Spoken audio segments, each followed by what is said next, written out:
Welcome to Thriller Premium. Welcome to Thriller Premium.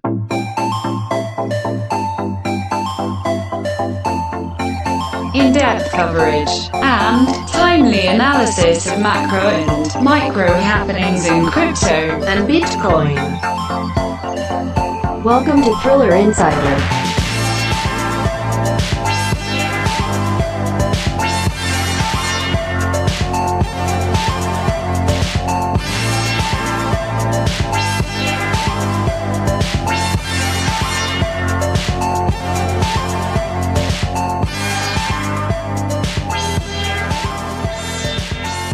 Hello, ladies and gentlemen, boys and girls from around the world.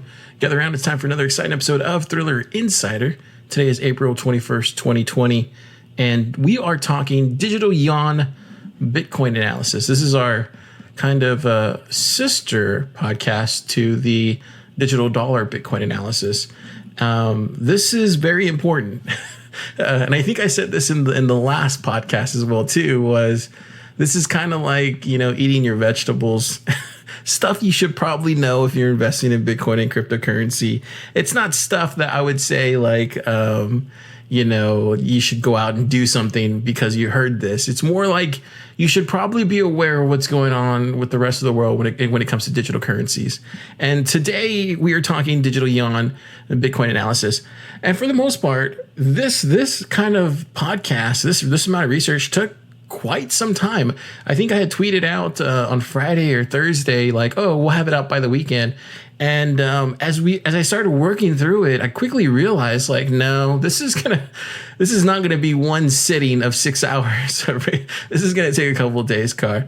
And so what I did was start a little bit on Saturday, continued on Sunday for a little bit. And then it was yesterday, I kind of had a good idea of how I was going to put it all together for y'all today. And today was just a matter of just, releasing it, recording it, and, making sure the actual information that I'm providing y'all through the newsletter is coherent enough to understand.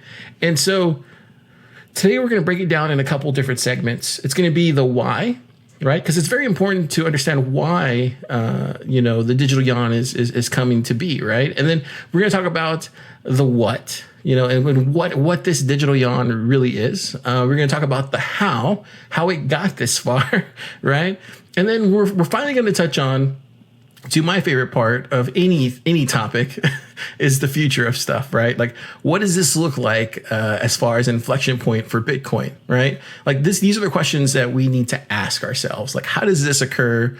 When this does occur, how does that affect Bitcoin? And so we're going to kind of go through all those different steps. But top of the podcast, we're going to talk about digital yuan. So let's catch everybody up to speed first. The People's Bank of China is poised to become the first major central bank to issue a digital version of its currency. That's right. It's not a cryptocurrency. It's more like just a digital version of its yuan, right? And it's seeking to keep up with and control of a rapidly digitizing economy. As you know, the entire world is going global, right? It's so much easier now to talk to people halfway around the world through Telegram or Twitter than it is to send them a regular mail, right? And it's just much more faster. The economies are kind of merging together, and we're starting to see a need for digital currency. Well, the People's Bank of China's official website, if you look for the word Bitcoin, is not even mentioned once. and although China is one of the top players in the crypto industry, yeah, let's not forget, like, the mining power of most cryptocurrencies are in China, right? Like Grin, and one of my favorite cryptocurrency projects is in China, right? Bitcoin, we all know. Bitcoin Cash, right? So the principles and technologies on the basis of which is planned is to create a state of digital currency. And unlike cryptocurrencies like Bitcoin, though, dealing in the digital yuan won't have any presumption of total anonymity, right? There will be a value to it because it's stable to the physical yuan, but there won't be any kind of scarcity. It's not decentralized. It's very centralized. It's not even a cryptocurrency, right? So let's get into the what.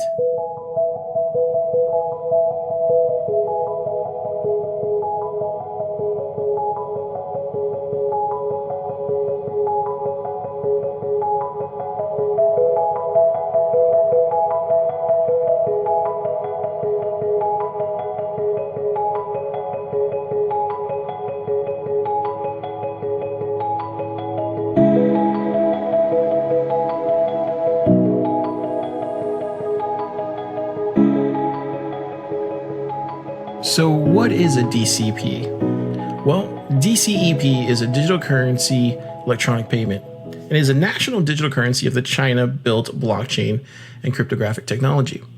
The currency is pegged 1-to-1 to the Chinese national currency, the renminbi. The overall objective of the currency is to increase the circulation of the renminbi and international reach, with eventual hopes that the renminbi will be the global currency like the United States dollar. Now, the People's Bank of China has spoken about its commitment towards creating a digital version of the yuan. Mui recently said that China's new national digital currency would operate on a two-tier system, with the People's Bank of China on top and commercial banks allowed on the second tier of this centralized system. He also made it clear that China is not launching a war on cash, despite what a lot of people think, right? Currency wars. But he says that they are introducing its own digital currency, and rather, Beijing intends for the new currency to complement the paper yuan. Now, this is the what, right? This is the what it is. This is the what of what they're telling us, right? Now let's get into the how. Because how did we get here? How is it that China has managed to not only excel at creating its first digital currency, but also, where did this come from? Like, when did they start doing this? So let's get into the how.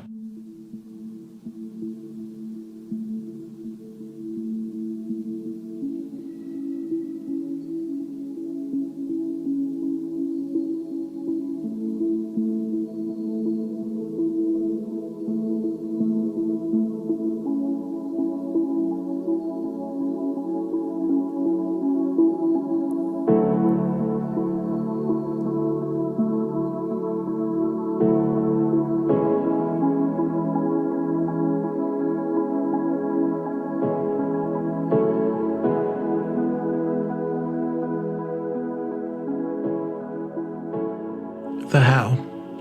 Well, believe it or not, this actually started in 2013, right? China started back then by invoking a prohibition of financial institutions from handling Bitcoin transactions. This is way back in 2013.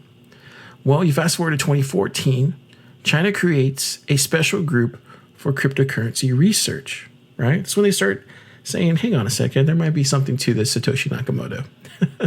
Well, in 2015, China begins actively studying cryptocurrency related regulatory experience from other countries, because by that point, Bitcoin had already moved to $1,000, right? So people were interested in what was going on with Bitcoin and cryptocurrency and blockchain and DLT and all that kind of jazz, right? But China says, you know what, let's look at this from a regulatory standpoint, and let's try to understand, like, how is this going to relate to the macroeconomics of the world. Well, in 2016, China first made its official announcement. And at this point, they decided that they were going to create a national cryptocurrency in 2016. That was very bullish that year. It made headlines around the world, and most people thought it was going to be something that was going to be much later. Well, in 2017, China creates a research institute set up to further facilitate the development of its own national cryptocurrency. They also happened to ban local cryptocurrency exchanges in 2017. This is the height of the bull run, right? This is when you had the SEC start getting involved in ICOs, and it turned everybody away, right? And so this is what happened when the bubble popped, right, to 20K. Well, in 2019, People's Bank of China moves forward with the creation of its national cryptocurrency on the heels of Libra, currency wars, trading disagreements with U.S. sanctions. There was so much stuff going on late last year. We had Libra, we had some currency wars, we had some trading disputes. It was just a lot of mess that was going on. So People's Bank of China said, hey, we need to get on the ball with this, right? Like, the fact that digital currency kept coming up over and over and over late last year was not a surprise. Well, it happened here in March, but the Bank of China has alleged to have completed the development of the currency's basic functions and to have already moved on drafting laws for its implementation. Now, this is here in 2020. Now, I'll put some screenshots of the pilot version of the wallet app for China's forthcoming digital yuan that's kind of been circulating on social media, so you kind of get a look at what it looks like. But according to Ling Zhang, the app is available for download in 4 cities selected for the initial trial: Shenzhen, Chengdu, Suzhou, and Shangon. She highlights that the inclusion of Shangon, a new metropolis located on the outskirts of Beijing, which has been the site of a so-called dubbed smart city brain project. These are their words. Now, the Xi'an new area will have enhanced intelligent infrastructure that spans satellite information services, sensor recognitions, a 5G network, supercomputing, and big data facilities, right? The city has already attracted the country's tech giants like Tencent, Alibaba, JD.com, and Baidu. Now, President Xi, visiting on more than one occasion, has said that the People's Bank digital currency is likely to be tested in these 4 regions, that these locations were likely chosen because they are considered tier 1 and tier 2 cities and are home to tech talent, especially Shenzhen, deemed the Silicon Valley of China. Now, here in April of 2020, because this is how much it's gotten like just ramped up here in like the last 3 to 4 weeks. Like, this is why it's so important to be talking about this. Here in April of 2020, China appears to have been accelerating the development of digital yuan. Now, this is according to a BIS bulletin, and the BIS bulletins are written by staff members of the Bank of International Settlements, and from time to time, economists and other publishers by banks, right? And I'll put a link to this in the show notes, but they specifically said that notwithstanding the COVID-19 crisis was the acceleration that put this into high gear for China and its digital yuan. Now, they're hoping to work with private industry to accelerate the rollout of its central bank digital currency. According to several international reports, several Chinese tech giants, including Alibaba, Tencent, and Huawei, as well as China merchant banks, have been working with the People's Bank of China to issue the official digital yuan. So it kind of coincides with what they were saying in March, right? Last month, that it was going to be in these 4 major cities, right? So if we keep going further, we can see that insiders are saying that Alipay, the financial arm of Chinese e-commerce and cloud computing giant Alibaba, has filed 5 patents from January through March of 2020 that are linked to the development of China's digital yuan. Most transactions in China are already conducted digitally using WeChat Pay or Alipay. So that tells you right there again that, hey, not only have they already started doing these kind of like testing pilots in these 4 major cities, but they're already, releasing patents here on and then 2 of the biggest, conglomerates over there in China, right? Especially when it comes to e-commerce. Now, insiders also say that the central bank is now drafting legislation for the rollout following several patents covering a spat of technology advances, including issuance, anonymous trading support, anti-money laundering laws, transaction history, and digital wallets that will be used to store the currency. Now, the People's Bank of China has not yet issued an exact launch date for its digital yuan, at least not yet. Now, here in May, and now this is where it keeps even speeding up even faster, because we're not even in May yet, but people are already kind of sharing info that they're getting ahead of time. Well, according to an official letter obtained by the Reporter of Science and Technology Board Daily, Suzhou Jingshang District will be an important pilot area for the digital yuan. They are cooperating with the central bank and the 4 state-owned banks of China construction industry and agriculture to promote the pilot work of its digital currency. Now, the official letter requires that the enterprises and institutions and various management committees in each district of Shangsheng district sign a digital currency distribution agreement with the wage distribution bank. And they also need to install a digital wallet for all staff and include transportation subsidies in the monthly salary. Now, the signing of this issuance agreement and the installation of digital wallets will need to be complete by the end of May. Now, this is where it gets really interesting, because they're going to start issuing this digital yuan in June. Now, 50% will be issued through this digital yuan, but the dates for these tests or the actual launch have not yet been confirmed by the People's Bank of China. This is just what industry people are saying and people that have seen this letter, right? So there's a chance that it might occur during the Winter Olympics of 2022, but nothing's confirmed as of yet, right? But there are people already starting to utilize this here this year in the next couple months. So it's going to be interesting to see how this plays an impact on the mainstream markets. Now let's get into the why.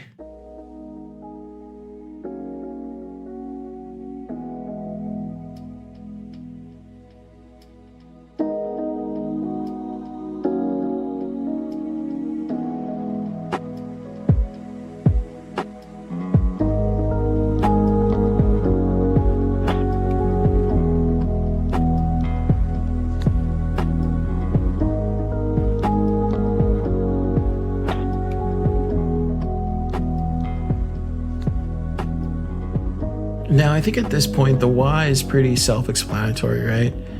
I think it's very easy to see that China could see the US dollar status as a dominant global currency, a threat, right? And they've always considered it an exorbitant privilege for Americans to have that. That's not a secret, right? That's just the way they view it, right? So this is, it can get a little political, right? But they have been working on this since 2013, and I think at this point, amid the coronavirus pandemic and this whole economic slowdown, it's very possible that they will try to take grab of that global currency status, right? And this is the why behind it. I also think that the Federal Reserve and the amount of money they printed here in the past month or so, I think the world is watching, right? And People's Bank of China is probably, kind of wondering, like, that's a large amount of cash that's just coming out of nowhere. And I'm sure, it's helping everybody, helping the whole global economy stay afloat. But I think people are ready for some kind of change, right? And so in July of 2019, Wang Xin, the then director of the People's Bank of China Research Bureau, said that with the development of the Libra cryptocurrency project, the People's Bank of China should accelerate the growth of its own digital currency. Now, this was last year when he said that. But he said that if Libra is widely used for payments, cross-border payments in particular, would it be able to function like money and accordingly have a large influence on monetary policy, financial stability, and the international monetary system. But he also alluded to something else, and this is why I really think has a lot more to do with the global reserve status of the U.S. dollar than anything else. He also let known at that time that if the digital currency is closely associated, meaning Libra, with the United States dollar, it could create a scenario under which sovereign currencies would coexist with U.S. dollar-centric digital currencies. And he also said that that would be, in essence, one boss, and that boss would be the U.S. dollar and the United States. And so it would bring a series of economic, financial, and even international political consequences. This is what he says in regards to Libra getting in the game. And according to Chinese authorities, they need to strengthen the national currency. This is where they're headed. And this is the why. It's a little bit of Libra, but it has a lot more to do with the world reserve currency status, right? And now we're going to get into my favorite part, which is the inflection point for Bitcoin and what this means for Bitcoin. Let's do it.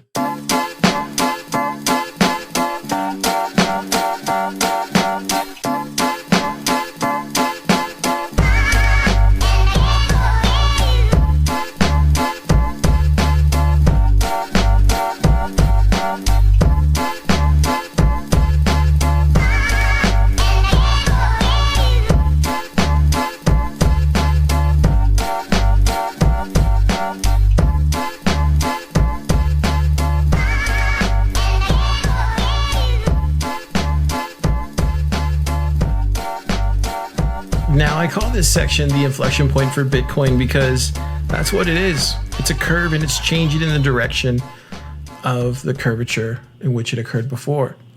So what does that mean? Well, that means that once they enact this digital currency, this digital yuan, it's game over for paper fiat. Like, it's game over for that. The days are done, right? And so China has for years been ahead in national and their local governments' payments, right? They have been using QR codes and digital payments of some sort for a very long time already, right? Even before that, their phones were ahead of everybody's time here in the States. I remember in early 2000s, they had some really cool phones before even the iPhone had come out, right? So they have always been ahead in that type of technology and in mobile and in digital payments and the like. But Bitcoin, on the other hand, is made its life in this digital space, right? It's the people's currency.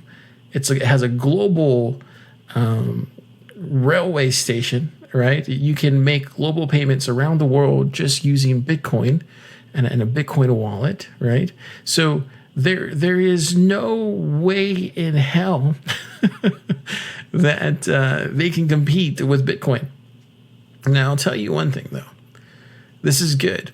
Having a digital yuan is good for Bitcoin. And the reason being is it forces other countries and it forces the United States to not only adopt digital currencies, but embrace them.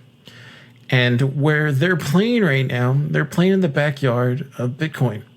And this is Bitcoin's stomping ground. And I think I said this in the last digital currency podcast on the digital dollar and Bitcoin. And this is the same thing. There is only one true decentralized cryptocurrency, and that's Bitcoin.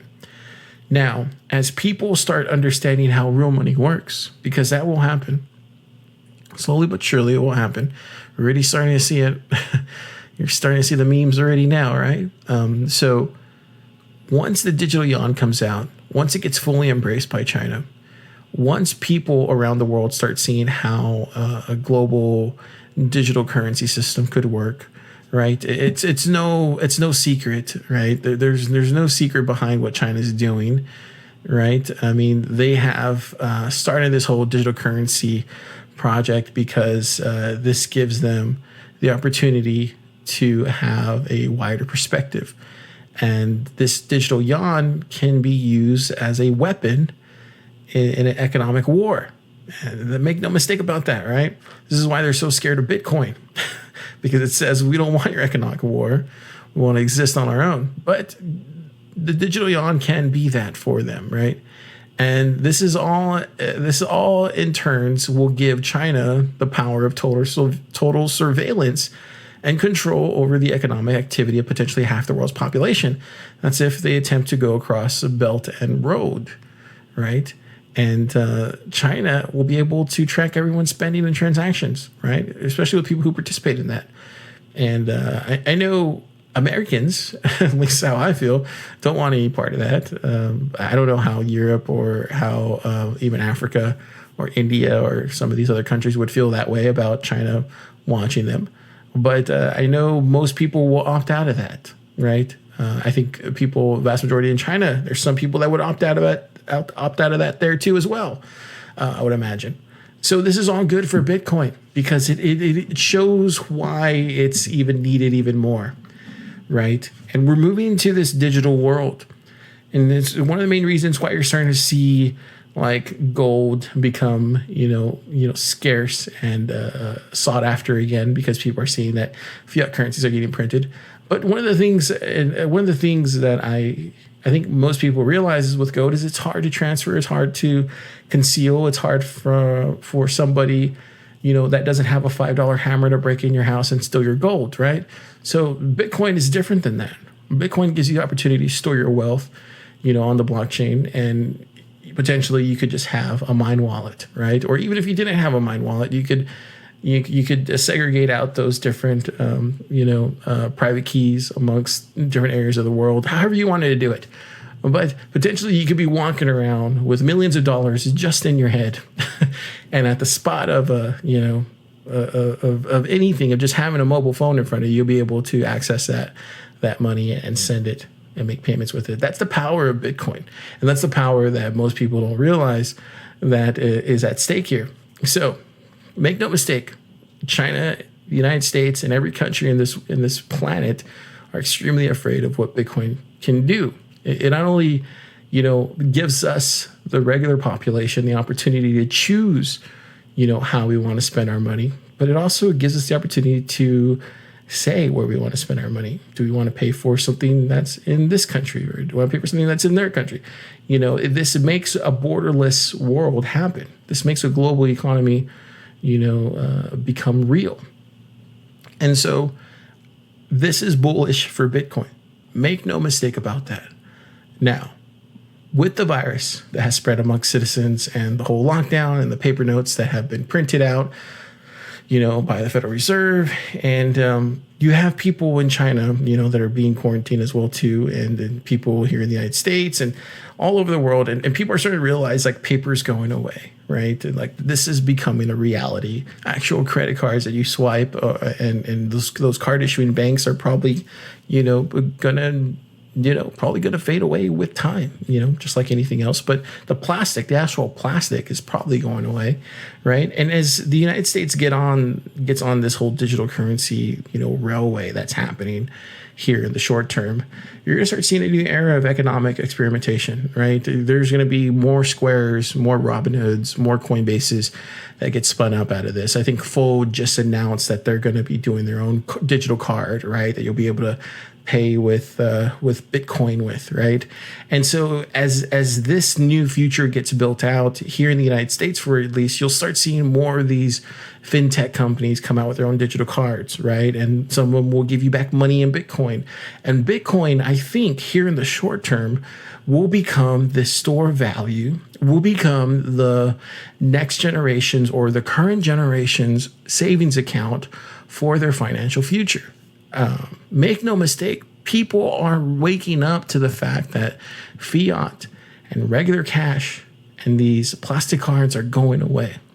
And they're afraid that the money that they're stored, the vast majority of their wealth into banks aren't going to be able to retain that value.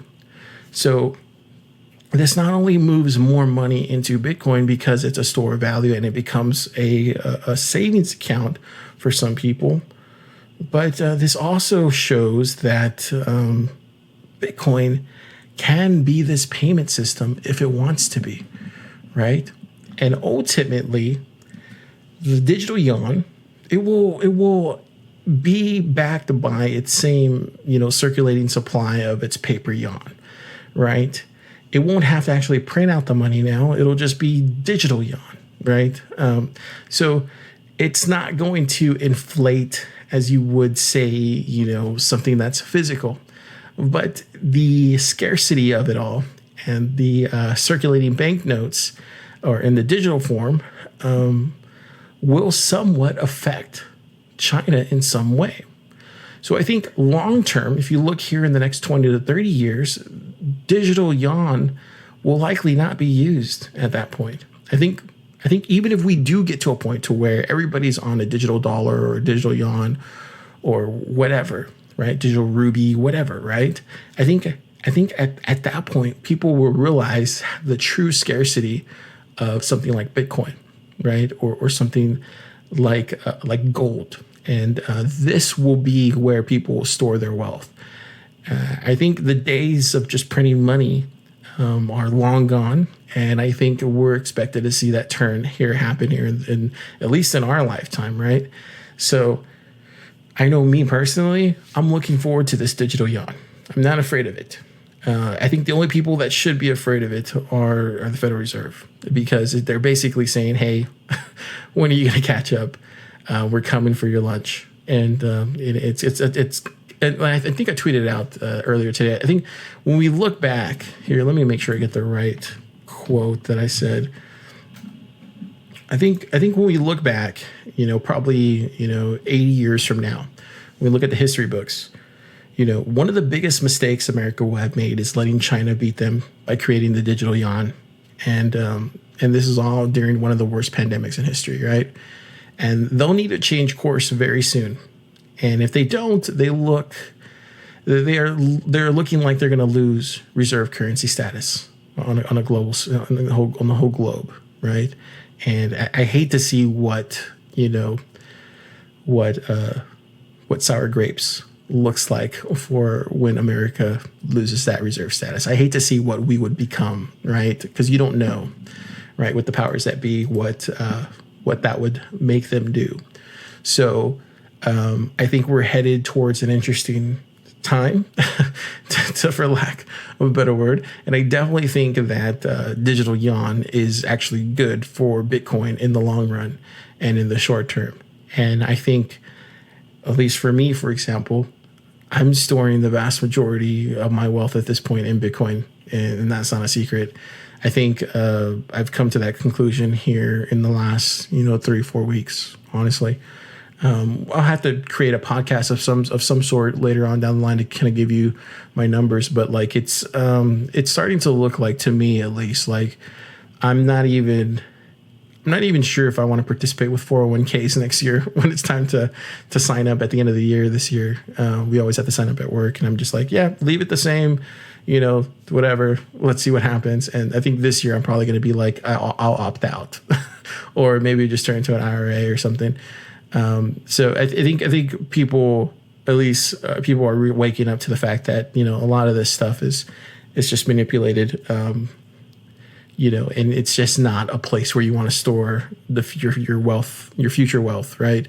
So, and I think with Bitcoin, at least that's something that I can, actively participate in. I can actually watch and see how it's occurring, and unless it gets completely banned and wiped off the face of the planet, or it gets 51% attacked, I think I'm pretty good with what Bitcoin will become. So, I mean, there's not too many scenarios where Bitcoin really, exits out. I'd be very shocked. So I think at this point, digital yuan is definitely going to be here to stay here in the short term. But I think in the long term, things, decentralization and separating money from state is going to be looked at like, yeah, you should have always done that. When people look back at our history books, they'll be like, yeah, just like the way you separated church and state, in the olden times. I think people are going to look back now and say, why didn't you separate money and state? And that's going to be something that a lot of us are going to be like, yeah, it makes sense. But until you actually do it, you don't know. And I think in the future, people will be looking at us like, why didn't they do that? Hopefully we'll get to see it in our lifetime. I think Bitcoin gives us that opportunity to separate money and state. Okay. I think that's all I got here for digital yuan with the Bitcoin analysis. But I wanted to kind of give you this kind of information so that way it's all jam-packed there for you in this little quick podcast. And this way you know exactly what's going on. I think at this point here, we could see it in the next month or so.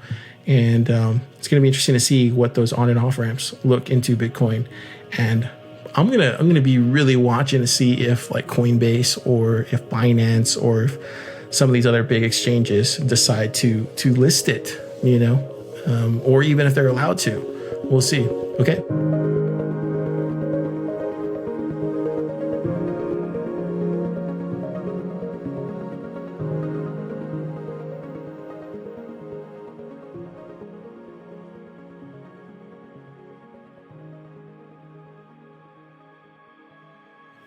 How I'm always talking about there's different things happening on the charts, and then you have these real world aspects all playing in concert together.